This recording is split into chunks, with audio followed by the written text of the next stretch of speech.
ஒரே ஒரு விவசாயம் நெல், உளுந்து பயிர், பருத்தி, இதை தாண்டி எங்கேயாவது விவசாயத்துக்கு போகிறாங்களான்னா இல்லை. இப்போ உங்கள் பக்கத்துலையாவது கம்பு, கேழ்வரகு, சோளம்னு இதெல்லாம் செய்வீங்க. எங்கள் பக்கத்தில் பார்த்தீங்கன்னா நேரடி கால்வாய் பாசனத்தில் இது எதுவுமே நாங்கள் செய்யறதில்ல. எங்கள் ஆளுங்களுக்கு தெரிஞ்சதெல்லாம் குருவை நடுவார், அதுக்கப்புறம் தாழ்டி நடுவார்.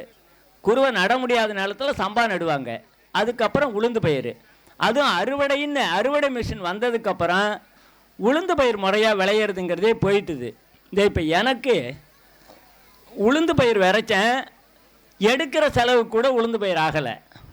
காரணம் என்னன்னாக்கா, கோடை அதிகமாக போச்சு, வெப்பம் அதிகமாக போச்சு. அதே இல்லாமல் அறுவடை மிஷினை விட்டு அறக்கிறோம், அது தரையை அழுத்திடுது. அழுத்தும் போது ஆட்டோமேட்டிக்காக அதில் உளுந்தோ பயிரோ கிளம்பலை. இப்போ அதுக்கு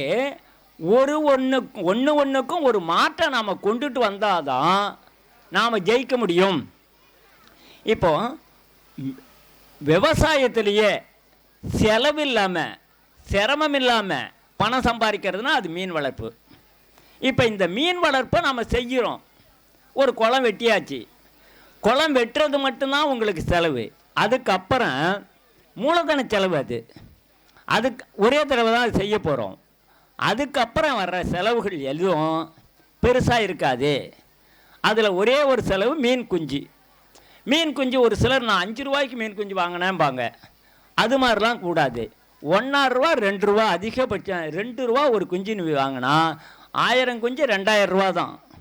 அப்போது செலவு அதிகம் இல்லை. அடுத்து சுற்றி மரங்களை அதிகமாக வளர்த்திங்கன்னா அந்த மீனுக்கு தீனி அதிகம் செலவு பண்ண வேண்டிய. இப்போ உண்மையிலே சொல்கிறேன், இந்த வருஷம் நான் விட்ட மீன் குஞ்சுகளுக்கு ஒரு நாள் கூட தீவனம் வைக்கலை. இந்த மீன் உற்பத்தி இருக்குதே, மீனை பொறுத்த வரைக்கும் நமக்கு பெருசாக செலவில்லாத ஒரு வருமானம்.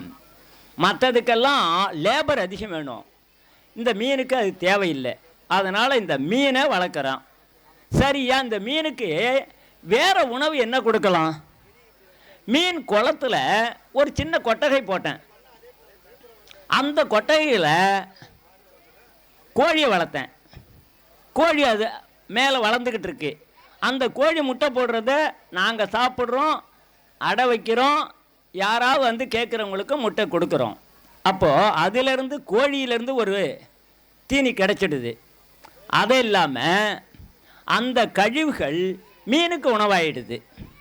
இப்போ கோழியாச்சு, இப்போ அந்த தண்ணியை பயிருக்கு இறைச்சிட்றோம், பயிருக்கு சத்தான தண்ணி கிடச்சிடுது. இது ஒரு பக்கம்னா, நம்மள்கிட்ட மாடு இருக்குது, ஆடு இருக்குது.